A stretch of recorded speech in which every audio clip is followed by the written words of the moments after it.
Okay, so I'm starting to already look at NFL preseason, win total lines, and a big part of that is looking at the schedule. So in this video, we're going to talk about the 5 teams that benefited the most from this year's schedule release and the teams they're playing. Okay, let's start with the Niners. So the Niners have the easiest strength of schedule, and that's partly due to the fact that they were just bad last year, and so now they get to play in that last place schedule. So they get to face teams like the Giants, the Bears, the Browns.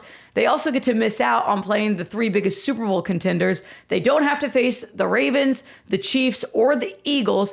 They're literally only playing 4 playoff teams from last season. Not only that, look at the last 7 weeks for the Niners. These are some of the teams they have to face: the Panthers, the Browns, the Titans, the Colts, the Bears. If the Niners can't figure it out this season with this schedule, I think some big questions are going to have to be asked. You just paid Brock Purdy a lot of money. Your core is aging. They're getting old. So what is left for the Niners if they can't do anything this season? Okay, next let's talk the Bills. Obviously, the Bills, one of the biggest Super Bowl contenders, and the schedule, I think, really helps them. Not only because they play in an AFC East division that's just not really strong at this point. They luck out because they get to face the Jets and the Patriots 2 times a year, where the quarterback situation is either just new or unstable. But here's what's really good for the Bills. Their toughest games this season, they get to play at home in Buffalo. That's the Ravens, the Chiefs, the Eagles, the Bucks, and the Bengals. That is such an advantage for the Bills.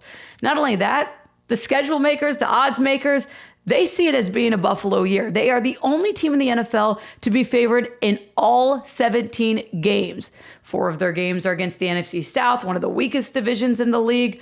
Buffalo, is this the year for them? In terms of schedule, they definitely made it the easiest for them. Okay, next let's talk Jags. The Jags have the 6th easiest schedule in terms of win totals. It helps when you play in a weak division in the AFC South. It also helps when you get to take on an even weaker division in the NFC South. Of course, we know Jacksonville always plays in London, so that always helps them against the Rams, which is a tough team. But I like the fact that they are in a neutral location, which really is just a Jacksonville home game.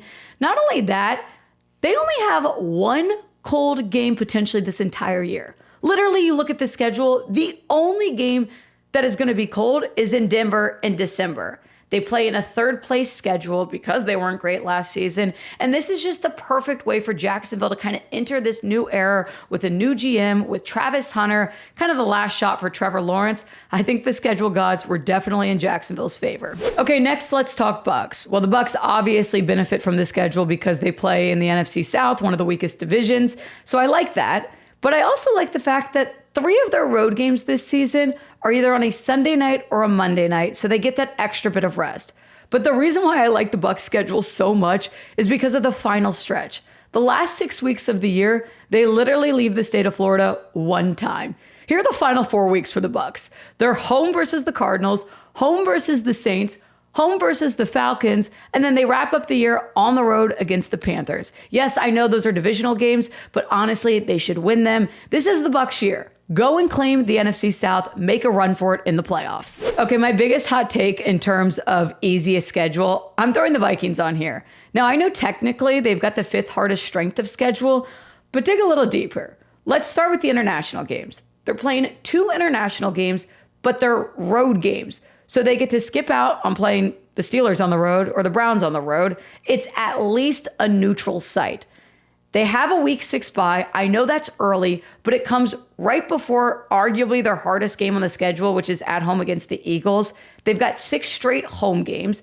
They also get a little mini bye before having to go on the road against Detroit.